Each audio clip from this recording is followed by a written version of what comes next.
me, Jaggi of FanSided, here with NFL expert Marcus Mosher to talk about the NFL Combine. Marcus, it's in the books now. I know that this is going to change the evaluation of some teams. What do they look for? How important is this stuff? Because we saw some tremendous, all-time Combine performances, and we also saw some really rather concerning things, Marcus, in Indianapolis over the past week. And I want to talk about those things today. Overall thoughts from the Combine this year? We'll get to it in a little bit, but it was frustrating to see so many players opting out of the drills. And yeah, I mean, there were whole position groups that didn't do the 3-cone drill. And I think I think we're just going to have to come to the realization that these guys aren't going to do it anymore. They're putting the 3-cone at the end of the workouts. The 20-yard shuttle, I don't even, did we get any results from the 20-yard shuttle? I don't remember. So it's definitely different. But I do want to give credit to the guys that went out there and performed, like Jeremiah Love, Arvell Reese, Sonny Styles. These are all guys that are going to be top 10 picks. And they went out and they did everything. And I hope that we see more players like this, who are guys that are locked top 10 picks, first-round picks, actually go out and perform, because it makes the event better when your top players in the class are doing everything in Indianapolis. Yeah, and we've seen less and less participation over the years. I think this is a common theme, and it's probably only going to continue to scale that way. I mean, they show up at the Combine, you get that invite, you got to measure in, but you're not forced to do anything else after that. And so if you want to sit out, whether it's a good idea or a bad idea, I agree with you, Marcus. We had these conversations, and I think that it shows a lot about maybe even just a player's character, that they're willing to go out there and participate, sometimes knowing that they're not the best athlete, just that they're willing to do it. They're willing to do whatever's asked of them. I think that teams like to see that for sure. Let's talk about some of the more valuable performances. Before we do that, you are tuned into Stacking the Box, where NFL fans come to talk, celebrate, and debate. For more coverage, hit up fansided.com, powered by the passionate fans at FanSided. Make sure you're checking out all the great Combine Fallout content over there as we prepare for NFL free agency in the coming week. Marcus, what players gained the most value from what we witnessed in Indianapolis over the past week? And there were some awesome performances. Some of this wasn't unexpected, right? We knew Kenyon Sadiq was a tremendous athlete. He was on the freaks list before this, but wow, some of these guys, what they were able to pull off in Indy was nothing short of spectacular. Sonny Styles, 43.5-inch vertical, 4.46 in the 40-yard dash, obviously killed the weigh-ins, coming in at 6'5" with long arms, and just a tremendous 100th percentile combination of size profile and athletic traits. Taylon Green, the quarterback, who tested as the most athletic quarterback we've ever seen. Quarterback. I'm going to say that in quotations for you listeners on the podcast here. Maybe a Logan Thomas transition coming in his future here. Some really impressive numbers, though. What were you most impressed by? Well, one of the things that I like to put together is this consensus board where we take the top experts, and you guys know them by now: Daniel Jeremiah, Dane Brugler, Jordan Reed, Mel Kiper Jr., and we combine their rankings together to get us a consensus board. And it changes over the course of the draft, but the most significant changes that you're going to get are before Combine and after Combine. And I look at someone like Sonny Styles, who was 7th on the consensus board. He had an all-time great workout, Tommy. But do we really think he's going to go that much higher than 7th? He might go 5. Maybe he goes 4 to the Titans. I think he improved his value, but not significantly, because we always knew that he was one of the best players in this draft. I'm looking at a guy like Monroe Freeling from Georgia, who is being ranked in the 24, 25 range going into the Combine. He has an unbelievable workout, not only in the 40-yard dash, but all of the drills. And now you're starting to see him being mocked as high as Cleveland at number 6. You're starting to see him move up the positional rankings. I think Monroe Freeling probably improved his stock the most of any player at the NFL Combine. Yeah, I don't disagree with that. I mean, you're talking about a guy who not only came in with just a killer weigh-in, 6'7", 315 pounds, nearly 35-inch arms, 84+ wingspan, proceeded to test as a 9.99 a relative athletic score per Math Bomb. Very impressive stuff. And there are only a few of those profiles in the entire league, let alone a singular draft class. We talk about most of the offensive linemen this year don't profile as such. And so it makes sense that he would have a much higher climb than a guy like Sonny Styles, who we already knew was a great athlete. We already knew he was a terrific prospect. And I think that goes to teach us a lesson too, Marcus, that we got to be careful not to count it twice, right? Correct. Like we already know you're a great athlete. If you come in and prove that what we already knew, you were a great athlete, we shouldn't be counting that twice. But it's more for the players who are in question, or we kind of just don't know generally all that much about you. Those are the guys that should really raise their stock. Yeah, and another guy for me is like Jacob Rodriguez, the linebacker from Texas Tech. The film is unbelievable, incredibly productive over the last 2 years. He actually finished 5th in the Heisman voting in 2025, was awesome at the Senior Bowl. And I think the last box that he needed to check was the athleticism. And there was some concerns that, maybe he's a 4.65 or 4.7 athlete. He goes out and runs a blazing 40-yard dash time. And this is somebody who was thought of as a maybe like middle day 2 pick, like somewhere between 50 and 75. And now you're starting to see him being mocked into the later parts of round 1. That might be a little rich for me, but do I think he can go in the same range that like Carson Schlesinger did last year inside the top 40? I do. I think Jacob Rodriguez, he's the reason why you should do all of the pre-draft stuff between the all-star games in the senior, the combine, because you put on a show. You can go from a late 2nd round pick, early 3rd round pick to maybe a 1st round prospect. Yeah, absolutely. And he's a guy that we loved the tape of prior to testing. Didn't know he was going to test as well as he did. Certainly a box checked. Athleticism not an issue anymore. And so you can see why he would be a riser, Marcus. A couple more here. Dylan Thieneman, you talk about just crushing the combine. That's exactly what he did. The Oregon safety, who already had great ball production, graded out well, according to Pro Football Focus. And then on top of that, goes out there, runs the 4.35, silky smooth change of direction skills on the field. Everything you want to see from him. Big riser here. Yeah, I mean, he's already been someone that's in the 1st round discussion. Per the consensus board, he was like in that 30 range. And now you wonder, like, could he be a top 20 pick? He could even go inside of the top 15. Generally, safeties don't go particularly high in the draft. Even guys like Malachi Starks, who was 12th on the consensus board last year, fell to 27. But this is a really good athlete. And I think with teams looking for more of these safeties that can come down, play in the box, play as a slot defender, he's going to have a lot of value. And I think Thieneman has to be one of the biggest winners from the combine. Absolutely, Marcus. And one more name I want to throw out there, Mike Washington Jr., the running back from Arkansas. How on earth do you come in here measuring at 6'1", 223 pounds, and then post a 4.33 in the 40-yard dash? I mean, we're talking like comparable to Jahmyr Gibbs numbers almost here, 39-inch vertical. That is an impressive size profile. I saw someone on X compared him to like Bo Jackson in a very, very short list of players coming out in terms of the size and speed. Now, obviously, way too high a praise. And don't want to give these Hall of Fame comps out there. But what does it do for a player like this that just instantly puts him on the map? Well, and I think in a running back class, it's not particularly good. You've got 2 Notre Dame guys at the top in Jeremiah Love and Jadarian Price. He puts himself right into that conversation to be the 3rd running back off the board. And it's not a great class, and everybody's, outside those guys are being ranked outside the top 100. But there's going to be a need for running backs. Like there's going to be a team at the end of round 2, top of round 3, that might be interested in bringing in his size and athleticism. So I thought he had a really, really good weekend, and now he's somebody that's certainly going to go inside the top 100. Oh, yeah, I would say so as well. Malachi Lawrence, another one. It's just like, man, you're so comparable to like David Bailey, a top prospect in every way, except I think he looked even more fluid in the drills. I think he absolutely helped his draft status. Marcus, is there anybody else that you wanted to mention? No, I want to talk more about the guys that, well, hold on. I'll give you one. Arvell Reese was already, I think, the best player in this draft. The 40-yard dash was really good, but the on-field workouts were some of the best I've ever seen. I mean, his ability to run around the edge is crazy. I fully expect him to be the number 2 pick going to the Jets, now that they're moving more to a 3-4 defense. I thought really all the Ohio State guys were phenomenal this week. Oh, yeah, unquestionably.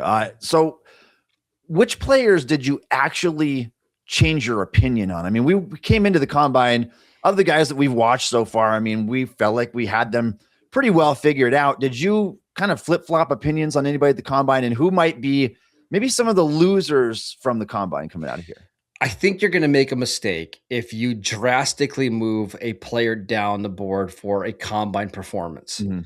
However, when you've got a guy like Jermon McCoy, who tore his ACL in 2025, I think it was January of 2025, did not play the entire 2025 season, understandably so, got a Senior Bowl invite, skipped on the Senior Bowl invite, and now skipped on doing anything at the NFL Combine, it just raises a lot of concerns. And this is not the cleanest prospect because of the injuries. He's very inexperienced. And now you've got some serious concerns about, hey, is he going to be ready for training camp? Is he competitive enough? Is he going to be one of these guys that we're always wondering if we got to keep motivated? And I'm not saying that's the case, but when you don't work out after not playing a whole season, it just invites more questions. And this is somebody who has been routinely mocked inside the top 15. And Tommy, I just can't get there anymore until he either goes to his pro day, dominates, or does something else to kind of turn this news cycle. I'm kind of out on Jermon McCoy. Yeah, I mean, I think it's reasonable. We talked about him on one of our last shows, the fact that he's gone, 450 days or whatever without seeing the field for any meaningful football or practice. At the same time, Marcus, you can almost go the other way with some of these guys here. And again, I don't fault them for participating. I think that it shows their character. They're willing to do whatever's asked of them. However, some of them did indeed hurt their stock. I think Lee Hunter posting a 21.5-inch vertical jump. I mean, my goodness, you talk about a lack of explosion there if we're just looking at it on paper. And then Malachi Fields, a Notre Dame wide receiver, confirming some fears that we already had about him. He's not fast. He ran a 4.61 in the 40-yard dash. You can live with receivers who don't run fast, but his bread and butter is winning down the field. He's not a nuanced route runner. He's going to have to win contested balls consistently down the field. And he confirmed that he's not going to run away from you with his speed. What did these guys do to their draft stock? I want to believe that they didn't hurt it too much. I don't think we should knock players on their combine performances all that much. Maybe you move them in a tier. Mm-hmm. I do think for someone like Lee Hunter, we have a pretty long track record of lower body explosiveness being kind of the difference maker for these nose tackle types. And a lot of the guys that haven't worked out, like a Tyler Shelvin from LSU, posted similar numbers. And Lee Hunter's a little bit older of a prospect. Granted, he was really good at the Senior Bowl, but now you wonder, okay, does he have the lower body strength and explosiveness to hold up against double teams? I don't know. Maybe it won't impact his stock at all, but I do think this was a poor showing for somebody that we both really like on tape. Yeah, and there's another guy, Marcus, Spencer Fano, who outstanding in the on-field drills, good athlete, but also the problem with him is kind of the other way, where he did not do well in the weigh-ins, came in light, 32 and an 1/8-inch arms, and now he's removing all questions basically that maybe he just should not be an offensive tackle in the NFL. In fact, teams are kind of viewing him as a center from what we're hearing. I mean, what does that do to a player like this? It's tough because, teams have known that he has had short arms for a long time. So this wasn't a surprising, measurement. The pre-combine chatters were sub 33-inch arms, and that's what he has. But then he goes out there and he runs with a 4.91. He looks awesome in the drills. He's moving around really well. And it just makes this a really hard conversation. I don't think you should dramatically change your opinion on Fano because you watch his tape, you can tell that he's a short arm tackle. But did it ever really matter? He just did not get beat ever at Utah at right tackle. Maybe what it does, though, is it opens him up to playing guard in the NFL. But the way that I feel about all these guys is let them play tackle, and if they fail at tackle, move them inside to guard. We've had plenty of examples over the last 5 years of these short arm tackles kicking into guard and being awesome. I still think I would draft Fano relatively high. And maybe that is the career path that he's destined for. Just look at a guy like Will Campbell last year and just how much he struggled throughout the playoffs and in the Super Bowl. And I think that wingspan absolutely is a factor at the tackle position. So at the very least, I think he showed that he offers that position flexibility. And then Marcus, one more guy I wanted to mention here. maybe my favorite overall player in this draft class, and that's Ruben Bain. Mm-hmm. Just did not have a good weigh-in, but man, the film speaks volumes, but just kind of a wonky, compact frame at 6'3", 270 pounds, but only with 30 and 7/8 inch arms. We knew that he was not going to be long. Nope. But does this kind of take him off the radar for certain teams, like these maybe 4-3 teams or teams that value length, arm length, and wingspan? It shouldn't, because his tape is phenomenal. Agreed. And he plays with NFL power, and I think he can play multiple positions. So these teams weren't surprised by his arm length. In fact, some of them had him even smaller in spring measurements. So, hey, kudos to Ruben Bain for growing your arms a little longer. Yes, there will be teams that have size thresholds and length thresholds that'll probably not have him high on their boards.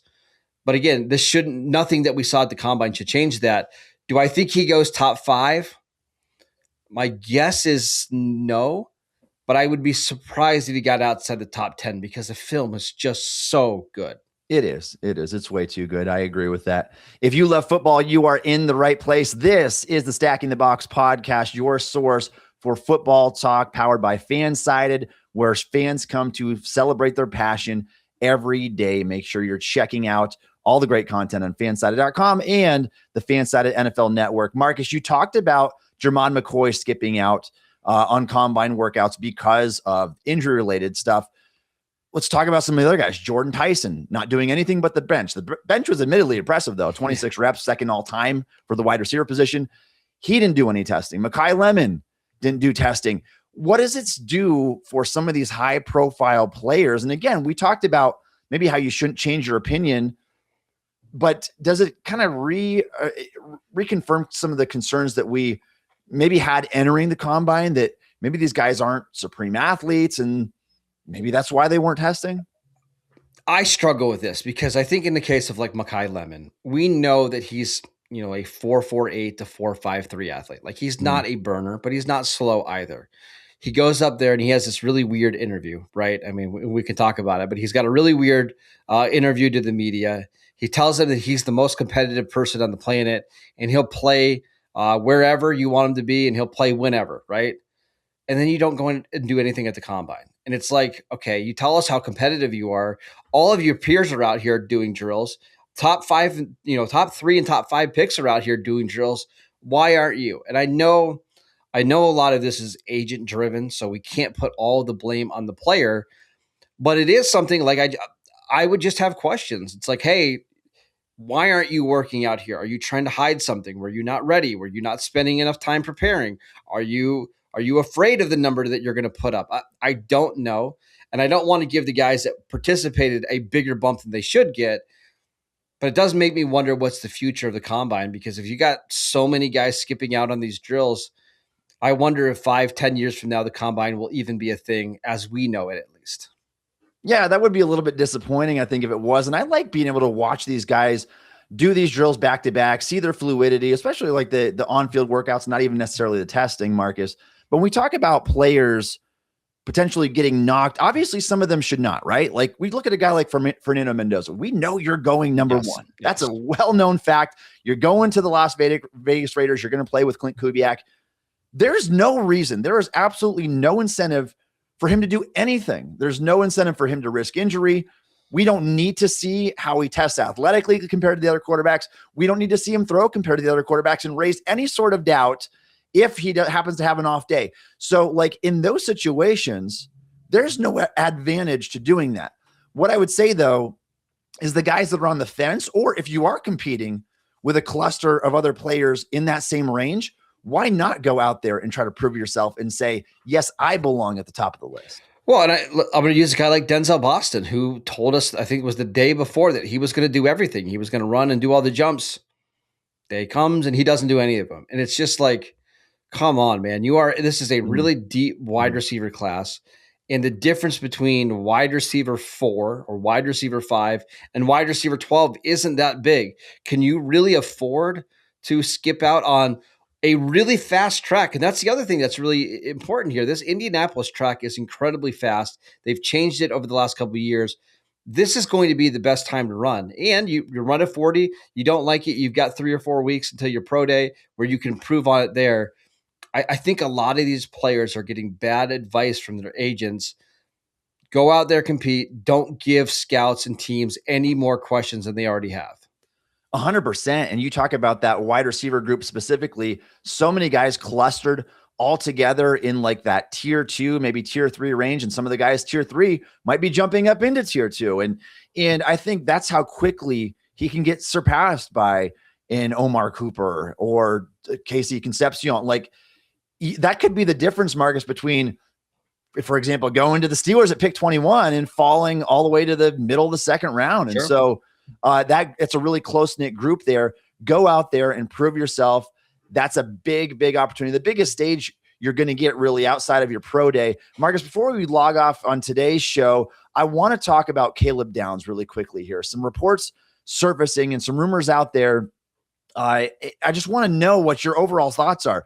Meniscus injury, potential degenerative ACL. I mean, Caleb Downs is a top 3 prospect in this class, one of the best safety prospects we've graded, quite frankly. What does this do to a player like this? We know that safety is not really the most valuable position in general, but such a great prospect. Does it hurt his draft status? We'll see. Corey Kinnaman, who does a really good job on a Substack, reported this. He said not every team has concerns. There's a couple teams that raised a red flag here, so we'll see. He'll be back in a couple weeks for the medical recheck, but this is kind of the what happens at the combine, and this is why the event was here, is because you want to get these guys checked out to make sure that they're healthy for the next level. We'll see how it goes for Downs. All right, this is Stacking the Box. We premiere on Tuesday and Thursday evenings at 6 p.m. Be sure to check us out. Check out Marcus's work on X at FanSided at Marcus Mosher, Marcus_Mosher. Check out my work at Tommy Jaggi. Make sure you're following fanside.com for all the latest sports news and opinions. Thanks again.